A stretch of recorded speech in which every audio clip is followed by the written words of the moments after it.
can call a table filled with food is a work of art. Yeah. The artist in this case is Chef Melissa Martin. Beautiful day. And her studio/gallery is Mosquito Supper Club. This is the kind of day there aren't enough of in New Orleans. A restaurant in the Central City neighborhood of New Orleans. I want you to describe this gorgeous spread in front of us. What do we have here on this table?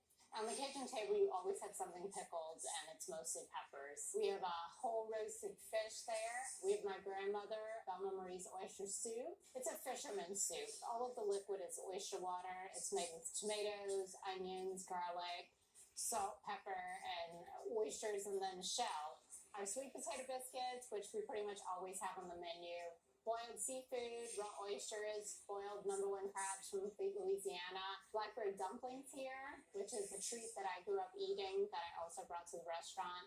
Martin grew up on the Louisiana coast in a family that harvested oysters, crabs, and other seafood from the bountiful Gulf and Bayou.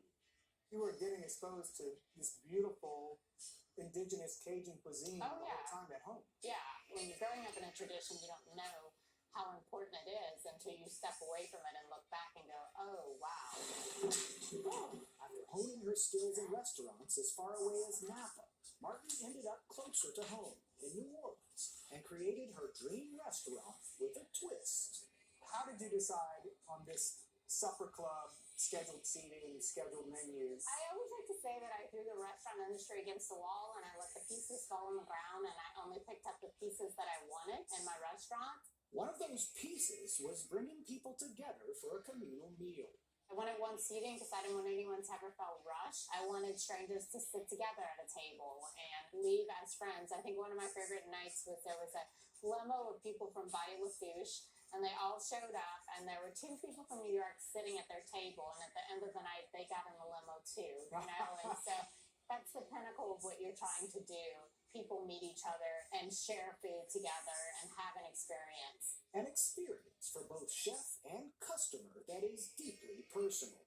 And I think feeding people is one of the most intimate acts there is. It's like handing this to someone and saying, this is what I do, and I hope you enjoy it, you know, and they ingest it. So it's a very intimate act. Does it feel vulnerable for you? Very vulnerable. The book felt vulnerable. The food always feels vulnerable. The book is her acclaimed cookbook, Mosquito Supper Club, Cajun recipes from a disappearing bayou, referring not only to the loss of cultural traditions, but also the constant threat posed by coastal erosion to some of Louisiana's most important regions. With the book, I really wanted to make sure that it was actually the food we grew up eating, that there wasn't any like commercialized Cajun. We needed to go in the book as the food that we ate on a weekly basis, which really defined our diets, and that food was food that we gathered from the land and the water around us.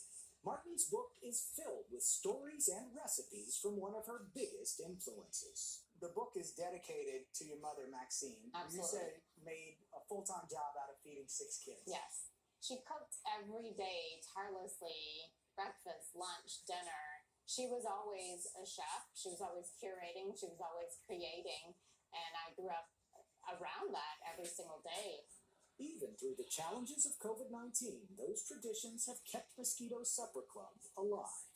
First thing we did is that we split all our parties up and sat everyone outside, and in every corner we had about 6 to 10 feet away from each other. Some people who have not had the experience, they don't know any better. So they're having a tasting menu. They're just not having it with strangers.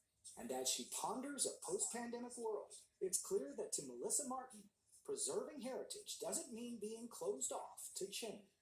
What do you see as your future when we all get back to eating the way you want to serve us and the way we want to eat and be served? It would be nice to be able to sit everybody again, family style, because I think that's just a really fun experience. I always say it's like going to a tiny wedding, you know? But I think that this place will evolve. It continuously evolves. It never sort of looks the same except for the food and the experience we try to give you. We always want to give them the best that we can on any given day. Well, I'm going to go for seconds and cheers. Cheers to you, Melissa. Cheers. For CBS This Morning Saturday, Jamie Wax, New Orleans.